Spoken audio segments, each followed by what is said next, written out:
We're going to start to get into some of the more disturbing pictures in this PowerPoint, so I thought I'd pause there and give you some kind of warning about that. So if you look at some of the confiscated items, on the left is basically a huge pile of shoes that were taken from people and glasses as well. Prayer shawls on the left, and then if you look at the hands of the man on the right-hand side, he's holding all sorts of rings. Remember, the Jews were not allowed to own jewelry. Okay. What were some of the things that were done to people? Okay, Hitler's going to not feed people, so starvation. There are numerous medical experiments that take place. Mengele, who was the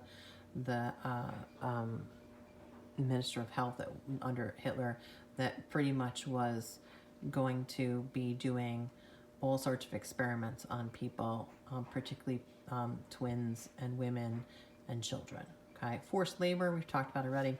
Firing squads, mass death in the gas chambers, and crematoriums or ovens to burn the body. So that basically they would dispose of the bodies by burning them. So some pictures from Auschwitz that my sister took on her trip to Europe in 1990. And she said that when she visited Auschwitz, that there was still pretty much a very distinct smell to the place. Okay, these is perhaps one of the most disturbing pictures of Auschwitz. It's just like a pit of all the bodies of different people. I'm gonna go with that one. So you'd think to yourself that people are not going to just take this sitting down. They aren't, okay? There are resistance within inside camps. So the methods of resistance would be secret political organizations. So when they started out as political prisoners, communists captured French resistance fighters, form a resistance organization at Ravensbrück, which is a camp for women prisoners north of Berlin. They tried to alleviate any kind of suffering of camp inmates. There's a lot of different books that you can read about this. The Tattooist of Auschwitz is actually one of the ones that's out recently. They're making that, I think, into a movie. They tried to alleviate suffering by gathering food, money, medical supplies for anyone that was in need. They were stealing from storehouses in the time period. A lot of people from the outside world are going to help as well. Organize underground to inform the world about Nazi brutality, the cruel physical conditions. On April 7th, 1944, 2 Slovakian Jews are going to escape from Birkenau. The motive for their escape is to warn the other Hungarian Jews of the German plans for their destruction. Armed resistance. There are going to be revolts inside the different killing centers, Treblinka, Sobolor, and Auschwitz, Birkenau. Treblinka had an underground organization plotting and arming rebellion and mass escape. So in 1943, on August 2nd, the fighters are going to put their plan into action. What is it? Steal the arms from the warehouse, eliminate the Germans and Ukrainian guards on duty, set the camp on fire, destroy the extermination area, and help anyone that they could into the forest. Okay. Again, underground organization formed in July of 1943. They trained a trained Soviet army officer. Arrives at the camp.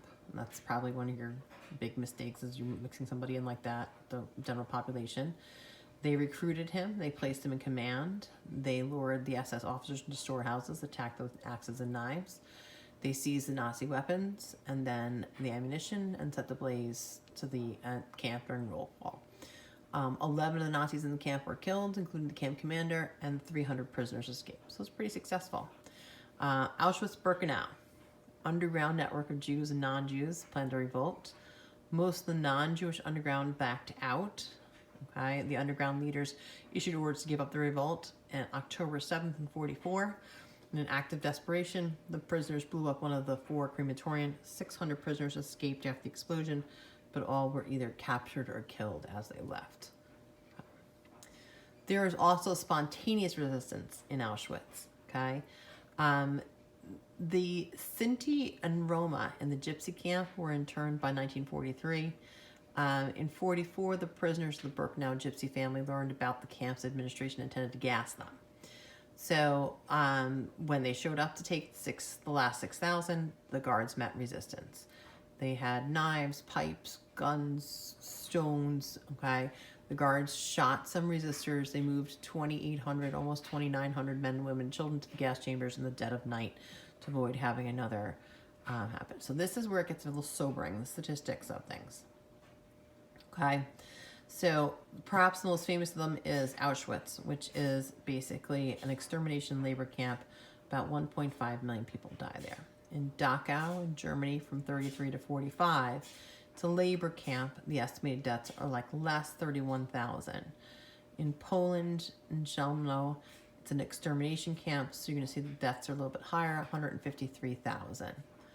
Flossenburg, okay, a labor camp, about 30,000. Notice the extermination deaths are going to be higher, 200,000. In Treblinka, almost 1 million. In Warsaw, a labor and extermination camp, 200,000. Croatia, almost 1 million. In Poland, almost 100,000.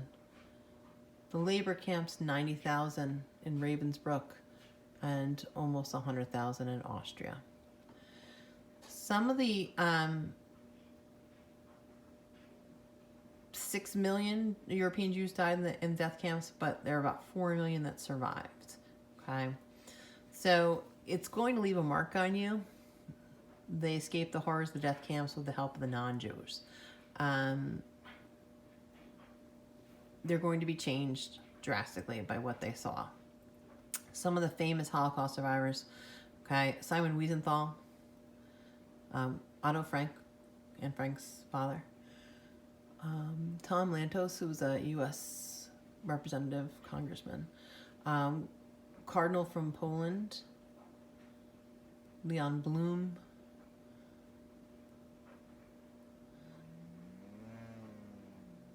Leopold Ettinger, some of the names you know, Dr. Ruth Westheimer, who is a psychologist, Robert Clary, who was an actor, Roman Polanski, who is a director in the Hollywood industry, has his own problems later on in life, and Elie Wiesel, who just recently passed away. So some more famous ones that you've got there.